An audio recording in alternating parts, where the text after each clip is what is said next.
Isang mabiyaya at masaganang araw po sa atin lahat. Welcome back po dito sa ating YouTube channel, Tagapanood TV. Jillian Ward at Eman Bacosa Pacquiao humingi ng respeto sa relasyon nila. Yan po yung ating bibigyan ng komento, reaction, opinion sa araw na ito. Pero bago po tayo magpatuloy, muli ko po kayong iniimbitahan, lalong-lalo na po sa mga bago lang dito sa ating channel at sa mga hindi pa po nakakapag-subscribe. Huwag nyo po sana kalimutan na mag-subscribe dito sa ating channel at hit ang notification bell para lagi po kayong updated sa mga bagong video na ilalabas natin. Isang like, share, subscribe mga tagapanood. Napakalaking bagay po niyan sa ating channel at libre lang naman ang mag-subscribe. Kaya naman, subscribe na! Simulan na po natin ang ating reaction video sa araw na to mga tagapanood. Let's do this! Mas lalong naging usap-usapan ang naging pahayag ni Jillian Ward matapos niyang aminin na mas pinipili niyang umiwas sa intriga pagdating sa kanyang buhay pag-ibig, lalo na sa tunay na estado ng relasyon nila ni Eman Bacosa. Sa gitna ng kaliwat ka ng haka-haka ng publiko, naging malinaw ang kanyang paninindigan, hindi lahat ng detalye ng kanyang personal na buhay ay kailangang ilantad. Ayon kay Jillian, bilang isang artista, tanggap na niya na bahagi ng kanyang career ang mapag-usapan, pero may limitasyon pa rin kung saan dapat huminto ang curiosity ng publiko. Ibinahagi rin niya na mas mahalaga sa kanya ang kapayapaan ng isip at ang proteksyon sa mga taong malalapit sa kanya, kaya mas pinipili niyang manahimik sa halip na palakihin ang mga isyu na wala namang kasiguraduhan. Dahil dito, agad na napareact ang fans at karamihan ay nagpahayag ng buong suporta.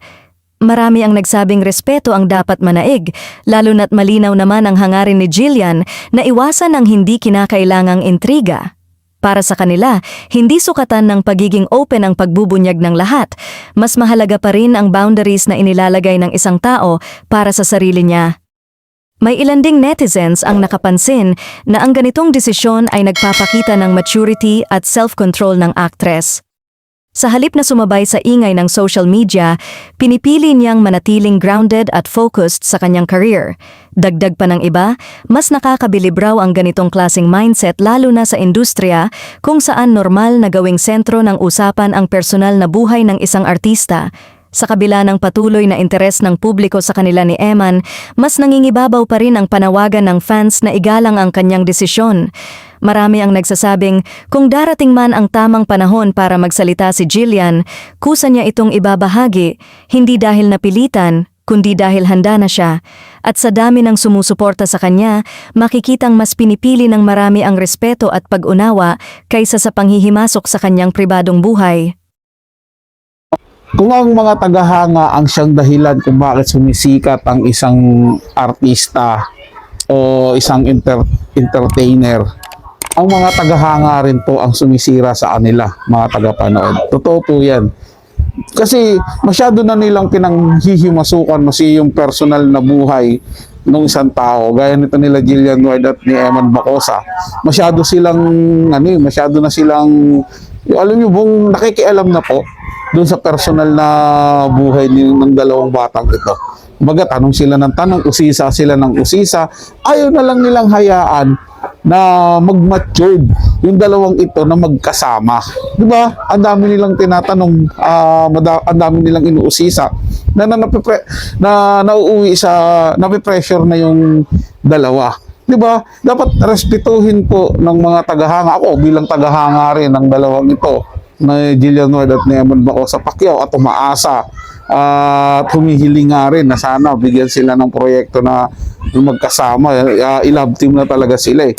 Pero kahit kailan hindi ko naisip na maghimasok sa buhay nila at magtanong ng kung ano-ano. Kumbaga, hayaan nating mag-grow yung mga bata at suportahan natin sila. Hindi yung uusisain natin sila ng todo-todo.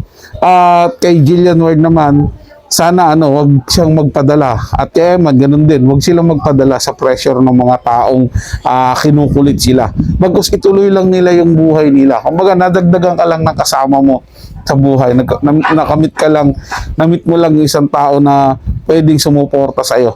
Pero huwag mong hayaan na diktahan ka ng ibang tao, 'di ba? Kung sa tingin nyo medyo mabigat na yung pressure, andiyan naman yung pamilya nyo, makapag-usap kayo.